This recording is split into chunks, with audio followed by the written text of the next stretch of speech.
नगे च सुरेन्द्रे च कौशिके पाद संस्पृशि निर्विशेष मनस्काय श्री वीरस्वामिने नमः।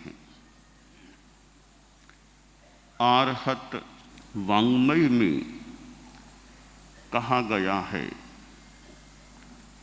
एयं खूणाणिनो सारम जम न हिंसति कंचनम अहिंसा समयम चेव एयावंतम बियानिया।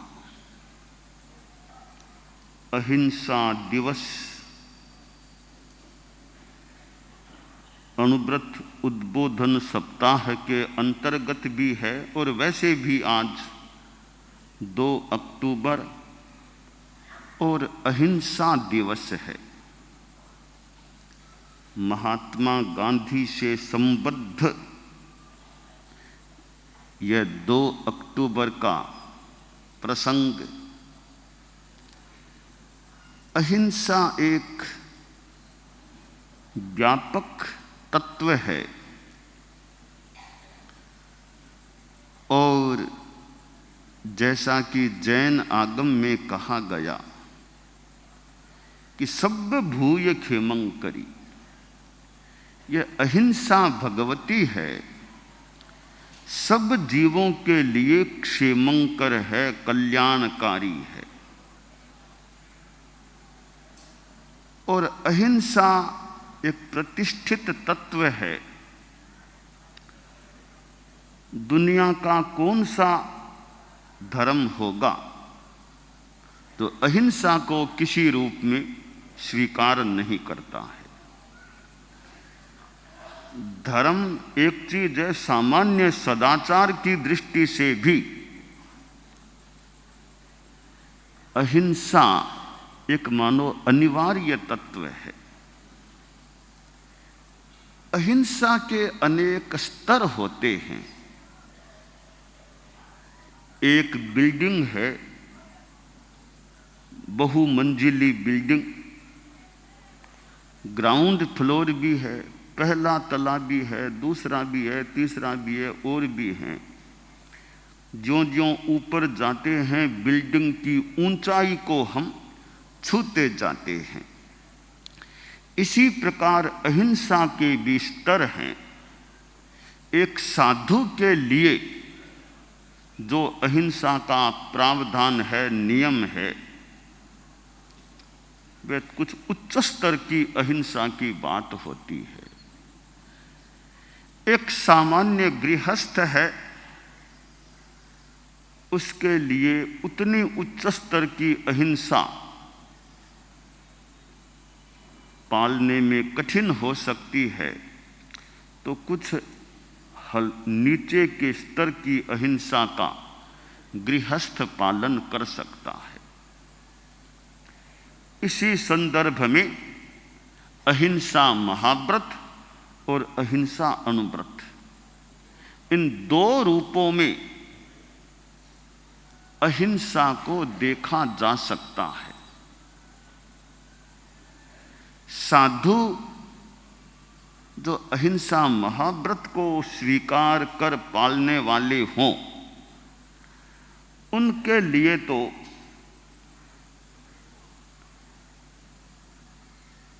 कभी खुद को तकलीफ पानी पड़े तो उसको मंजूर करके भी एक सीमा तक अहिंसा को पालित करना चाहिए, अहिंसा का अनुसरण करना चाहिए।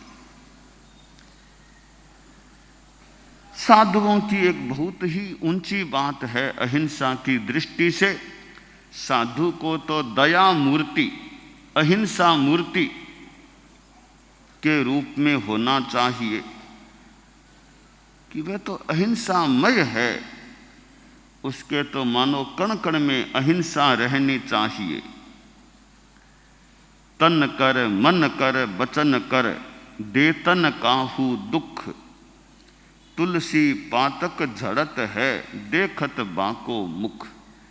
कि जो साधु तन से, मन से, वचन से किसी को दुख नहीं देते, ऐसे साधुओं का श्रद्धा से मुख दर्शन करने से भी दर्शन करने वाले का पाप झड़ता है, आत्मा पवित्रता को प्राप्त होती है। तो जीवन भर के लिए जिन्होंने अहिंसा महाव्रत को स्वीकार कर लिया है, बहुत ऊंची बात है। और ऐसे साधुओं को तो धन्य है, धन्य है मुनिवर महाव्रत पालते सद्भाव, सर्वहिंसा त्याग कर वे जी रहे समभाव। है महाव्रत साध्य मेरा किंतु वह दुस्साध्य है, पर अनुव्रत मार्ग मध्यम सरल और स्वत्व रक्षा के लिए मैं भाव से प्रतिबद्ध, देश के हित सिद्धि के दायित्व से आबद्ध हूँ। देहधारी हूँ अतः आरंभ भी अनिवार्य है, किंतु यह संकल्प जा हिंसा सदा परिहार्य है, हिंसा सदा परिहार्य। तो साधु की अहिंसा तो उच्च कोटि की है, परंतु गृहस्थ जीवन में तो हिंसा भी सामान्यतया हो जाती है या करनी पड़ती है। हिंसा के 3 प्रकार हो जाते हैं। आरंभजा हिंसा, प्रतिरक्षात्मिकी हिंसा, संकल्पजा हिंसा। कि गृहस्थ है, श्रावक है, वह सोचता है कि देहधारी हूं अतः आरंभ भी अनिवार्य है, कि मैं देहधारी हूं, अभी जीना भी चाहता हूं, परिवार को भी संभालना है, भरण पोषण परिवार का मुझे करना है। तो आरंभजा हिंसा, खेती बाड़ी भी करनी हो सकती है, और रसोई बनाना, रसोई बनवाना, साग सब्जी लाना, अनाज लाना, ये सारे कार्य हमें यानी गृहस्थों को करने होते हैं। तो ये शरीर को चलाने के लिए जो खेती बाड़ी, रसोई पानी, साग सब्जी सारी व्यवस्था काम करना होता है, उसमें भी जीव हिंसा की बात तो प्रसंगोपात हो सकती है, पर उसके बिना तो काम चलना भी प्रायः मुश्किल है। जीवन चलाना है, शरीर को धारण करना है, तो खाना होगा। उसके लिए फिर खेती बाड़ी, रसोई पानी, साग सब्जी लाना करना, ये सारे काम भी जुड़े हुए हैं। तो यह आरंभजा हिंसा तो रसोई पानी, खेती बाड़ी आदि में हो जाती है। ये अनिवार्य कोटि की हिंसा है, इसको छोड़ देना बहुत मुश्किल काम है गृहस्थों के लिए। दूसरी है प्रतिरक्षात्मिकी हिंसा, कि स्वत्व रक्षा के लिए मैं भाव से प्रतिबद्ध हूं, देश की हित सिद्धि के दायित्व से आबद्ध हूं। कि दूसरी हिंसा प्रतिरक्षात्मिकी, कि मुझे अपनी भी रक्षा करनी है, परिवार की भी रक्षा करनी है, और देश का नागरिक हूं, तो देश की रक्षा का भी किसी रूप में मेरा एक दायित्व हो सकता है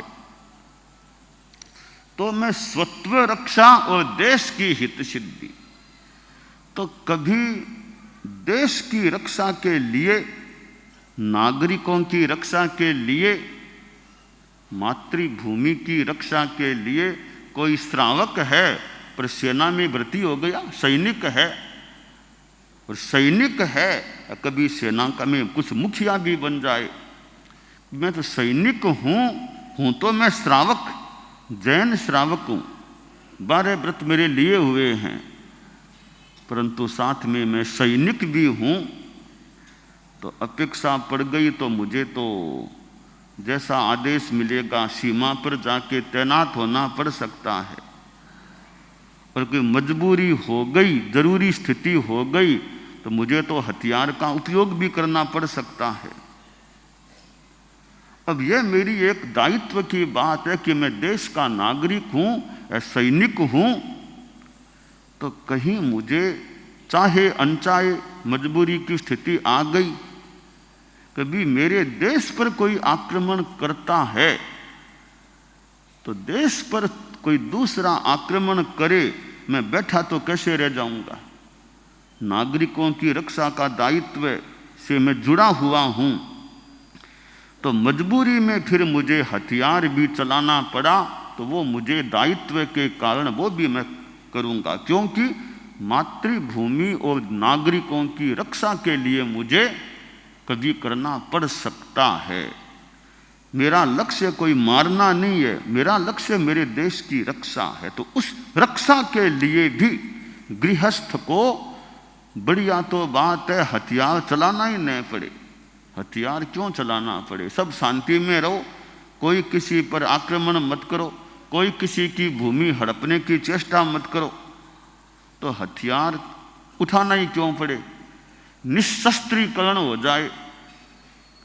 शस्त्र परिज्ञा आयारो हमारा जैन आगमों में, अंग आगमों में पहला है आयारो आचारांग, उसका पहला अध्ययन है सत्य परिन्ना, शस्त्र परिज्ञा। शस्त्रों को छोड़ो, शस्त्र का प्रयोग मत करो। छोटे जीवों के लिए भी शस्त्र का प्रयोग नहीं करने की बात है। तो निशस्त्रीकरण कि कोई देश, किसी भी देश को किसी दूसरे देश पर शस्त्र चलाना ही नहीं पड़े, अस्त्र का उपयोग करना ही नहीं पड़े, ये बहुत ही अहिंसा की दृष्टि से अच्छी बात है भी, निशस्त्रीकरण है। और देश में भी देश के नागरिक इतने प्रशिक्षित, इतने अहिंसा परायण है कि प्रशासन को भी कोई कुछ लाठीचार्ज भी नहीं करना पड़े। वे सब अच्छे रास्ते पर चलते हैं, क्यों लाठीचार्ज भी करना पड़े, क्यों अश्रु गैस छोड़ना पड़े, क्यों ऐसे भी कुछ करना पड़े, तो वो भी नहीं करना पड़े। बहुत बढ़िया बात है कि नागरिक इतने अनुशासित हैं, इतने स्वानुशासित हैं कि कोई प्रशासन को भी लाठीचार्ज तक भी नहीं करना पड़े, गोली तो बहुत दूर की बात है। तो यह अहिंसा का एक भाव व्याप्त हो जाए कि भी सब अनुशासित हैं, स्वानुशासी हैं, कि लगभग कोई शस्त्र और की अपेक्षा ही न पड़े। परंतु अब कहीं सब में इतना अनुशासन नहीं है तो प्रशासन को भी कुछ कड़ाई करनी पड़ जाए। वो कड़ाई के पीछे भी लक्ष्य है शांति, कि कानून व्यवस्था सब ठीक रहे, शांति भंग न हो, कि नागरिक हैं और वे दहशत में आ जाएं भी कि अमुक अमुक कोई लोग हैं हमारे यहाँ, हमें परेशान करते हैं, हमें तकलीफ देते हैं, ऐसा करते हैं। इस प्रशासन को फिर ध्यान देना अपेक्षित कि भाई नागरिकों को तकलीफ नहीं पड़े। 2, 4, 5 व्यक्तियों के कारण से इतने नागरिक परेशान होते हैं, तो जो तकलीफ पैदा करने वाले उन व्यक्तियों पर ध्यान दें, अन्य नागरिकों को हम शांति से रहने दे सके। तो वो प्रशासन को कुछ करना पड़े, उसके पीछे भाव कि अन्य नागरिक शांति से रह सके, वे सामने वाले या तो समझाने से मान जाएं तो बढ़िया, कुछ करना ही न पड़े, समझाई से करें, न माने थोड़ा बहुत फिर कड़ाई भी प्रशासन को मान दो करनी पड़ जाए। तो उसके पीछे भावना अहिंसा शांति की, न कि कोई तकलीफ देने की। इसलिए अहिंसा है कि वो मजबूरी में कभी कोई कड़ाई कार्रवाई शस्त्र का उपयोग लाठी चार्ज कुछ करना पड़े तो बढ़िया, तुम्हें न करना पड़े, पर वो मजबूरी में करना पड़े नागरिकों की शांति के लिए, तो उसके पीछे भी भावना उनको तकलीफ देना नहीं है, कि उनको कंट्रोल में लाने के लिए कुछ कड़ाई का उपयोग प्रशासन को करना पड़ सकता है। तो न्यायाधीश है, न्यायाधीश को कड़ा फैसला भी देना पड़ जाए कि भी अपराधी है तो न्यायाधीश का तो कर्तव्य है सजा सुनाओ, कि गलत किया है, अपराधी है तो सजा सुनाओ। अब न्यायाधीश तो जैन श्रावक है, 12 व्रती श्रावक है, पर न्यायाधीश के आसन पर बैठा है, वह भी मुख्य न्यायाधीश के स्थान पर कोई बैठ गया है, तो उसको सजा तो फिर अपराधी है, वास्तव में सिद्ध हो गया कि अपराध किया है, अपराध के अनुरूप फिर सजा भी सुनानी उसका कर्तव्य है।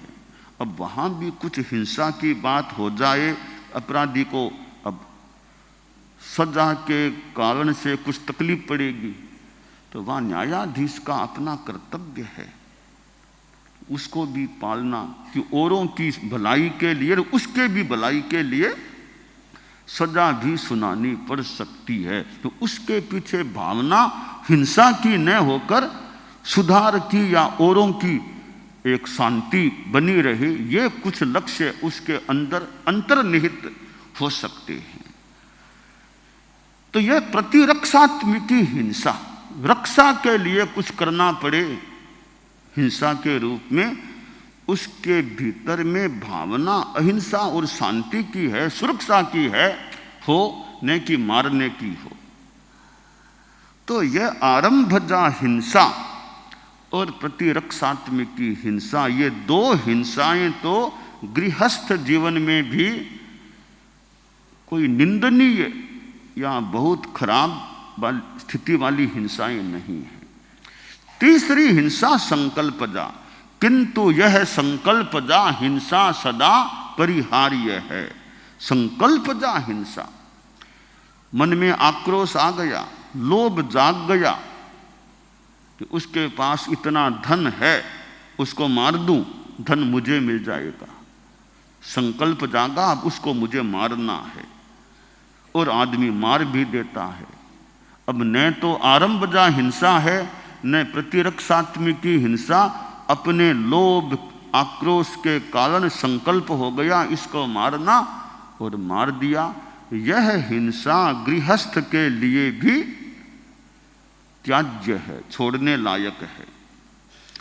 तो अनुव्रत के अंतर्गत यह अहिंसा की बात भी है कि निरपराध की हिंसा, ठीक है अपराधी को तो मान लो कुछ करना पड़े गृहस्थ को, निरपराध को, बेगुनाह को मारना वो गलत है, वो हिंसा छोड़ने लायक होती है।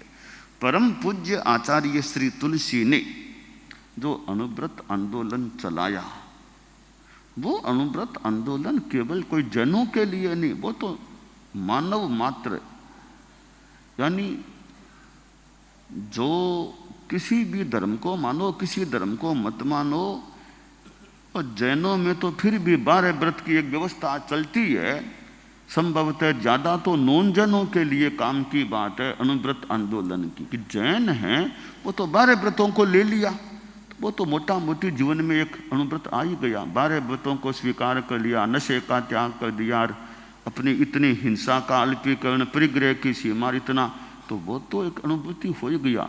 अनुव्रत आंदोलन तो संभवतः ज़्यादा नॉन जनों के लिए ज़्यादा उपयोगी है। अनुव्रत उद्बोधन सप्ताह के कार्यक्रम हैं, वो हमारे ठिकाने में चले, कोई दिक्कत नहीं, यहाँ भी जनता को लाभ मिले, ज़्यादा तो ठिकाने से बाहर चलें तो ज़्यादा अच्छी बात है।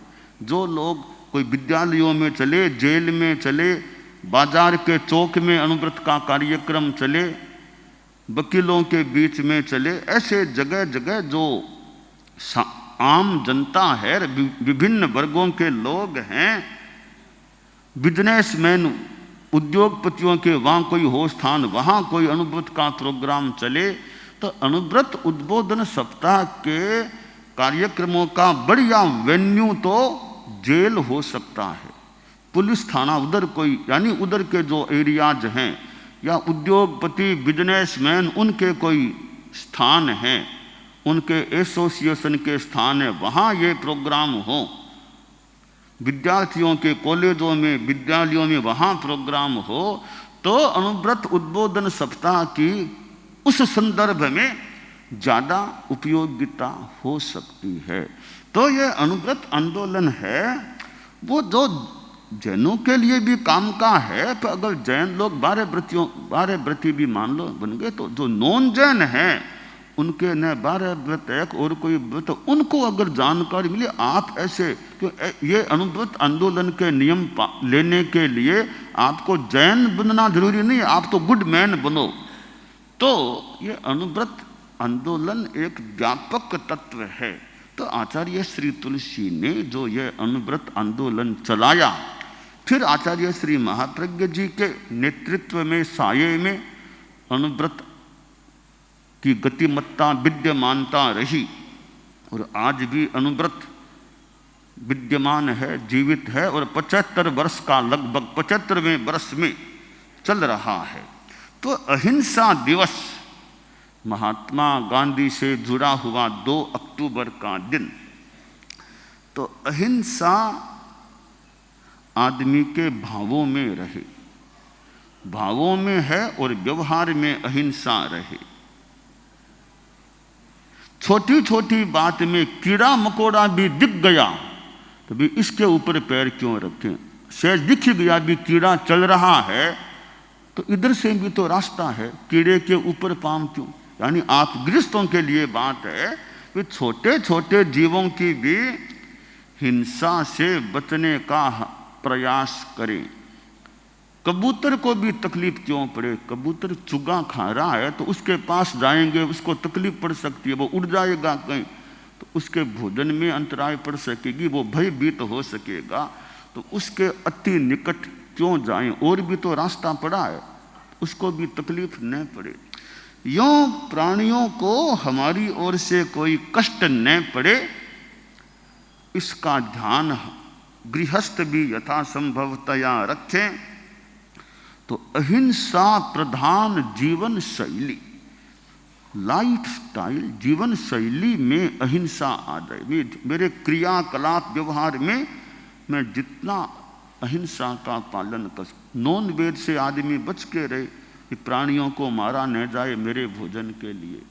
अरिष्ट नेमी को तो कैसा वैराग्य आ गया कि बाड़े में इतने ये प्राणी इकट्ठा हुए क्यों किए गए हैं कि आपके शादी के प्रसंग में ये बारातियों की ओर के खाने में काम आएंगे नहीं, शादी नहीं करना, चलो चलो यहाँ से, शादी नहीं कराना मुझे। इतने प्राणियों की हिंसा मेरी शादी के संदर्भ में होनी है, मुझे शादी नहीं करानी है।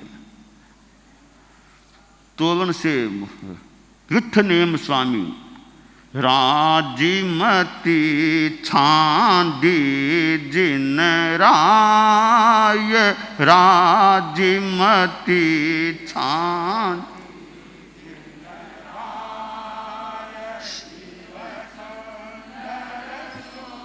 प्रीत लगाय रिठ नेम स्वामी।